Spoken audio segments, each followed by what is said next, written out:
This morning during prayer, I was reminded of a really cool story in my life. And this actually happened several years ago.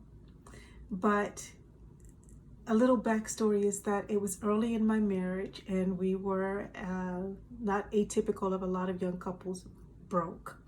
We were experiencing a lot of financial difficulties, credit card debt, student loans, behind on bills, you name it. And of course, once you start falling behind, then it just becomes a mess.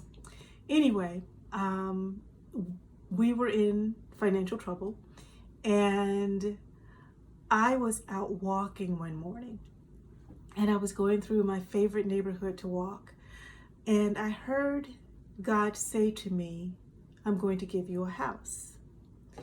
And I said, "Are you talking to me?" Because I knew we weren't in a financial position to afford a house. And he said, "I'm going to give you a house."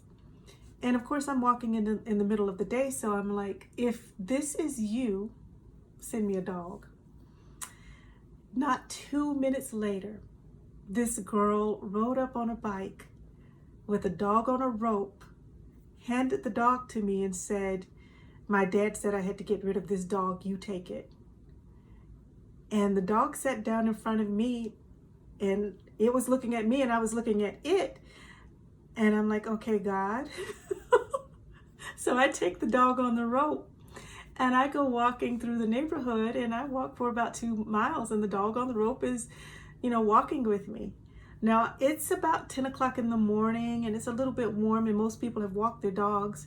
But as I'm walking through this neighborhood, dogs are just coming out to the edge of the sidewalk and looking at me. And I'm saying, okay, God, this is getting kind of weird. I finished my walk with the dog on the rope, and as I'm about to get in my car, these 2 women were across the street talking, and they were young mothers. They had their babies in a stroller, and one had a chocolate lab. And this chocolate lab was sitting there until it saw me, and then it bolted across the street, almost got hit by a car, and ran and sat right in front of me and looked at me. And I'm laughing. I'm like laughing hysterically at this point. And this woman is running across the street trying to retrieve her dog, and she's apologizing. She said, "I'm so sorry. I'm so sorry. He never does this. He never does this." And I'm just laughing. I'm saying, "It's okay. It's okay." And I get in the car with my dog on the rope, and I take him to the store, and I buy him some food. Now, I didn't end up with the dog. That's not part of the story. A lady in the store where I was buying the food said she wanted the dog because I told her my story. And she said she had a wide open farm, and the dog would be perfect in her wide open farm. And I didn't have the space, and I had no plans of having a dog at that particular moment. So I gave her my dog on a rope. I'm telling you, it's a true story. So this was about in May of that year, and we continued to have financial problems. I mean, it didn't look like there was going to be a house. I, of course, knew that I had heard what I had heard, and I had been given confirmation with my dog on the rope and the chocolate lab and all the dogs walking out to the sidewalk. But it got to the end of the year, and one day we got a telephone call, and out of the blue, we received a large sum of money. And it was the end of November. So again, God said he was going to give me a house this year, and it's at the end of November. And so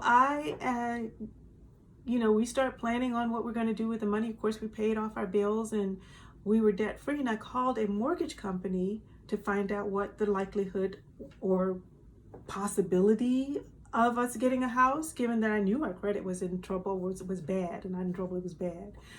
And so I called this mortgage company and told her what our situation was, that we had enough money for a down payment. But she pulled our credit report and said, "Oh my goodness, of course, yes, you can qualify for a loan, but your interest rate is going to be high."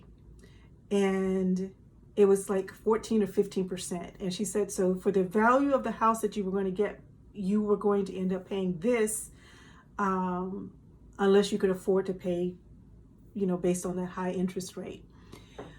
And I said, well, no. And I went back and I said, okay, God, you know, we can't get a house at this rate.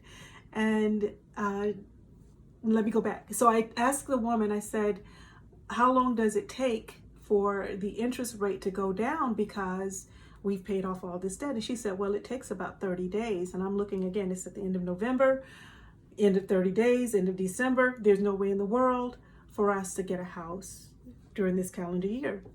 But God said we were going to get a house that year. And so I just hung up the phone and I called her back a couple of days later just to check in. And I'm going to say it was God, but I don't know why I called her back after she told me it was going to be 30 days, but I did. And she said, I don't know what happened. I've never seen this before, but your interest rate, your credit score has gone up so high that you qualify for, I'm going to use the term prime, whatever the best rate was at that time. We now qualified for it. Bear in mind, this is still the end of November. So it was right after Thanksgiving. So it's the end of November. And we are able to qualify for a house and have the best interest rate, but we have a little bit more than 30 days before the end of the year. And so I call a real estate agent, and because I know if we're going to get a house at the end of the year, we need to start looking. And we go looking for a house. And the first house I saw, I fell in love with it. I didn't know whether it was because I was just excited, but I didn't take that house right away. I kept looking for, you know, more houses in the area in our price range. But the house that I saw first was the one. It really was. It wasn't because I was excited. I realized after, you know, the comparisons between that and other houses, that was my house.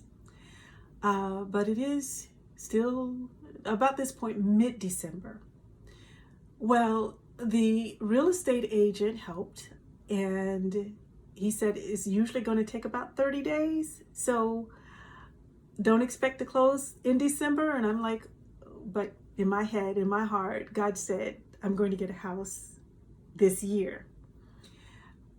And as time and circumstances has happened, the people, the former or the current owners of the house were out of the state. That house had been sitting vacant for a while. They were eager sellers, as that term has been used, but they were eager sellers. They at that point had 2 mortgages. They wanted that house gone. They were willing to negotiate.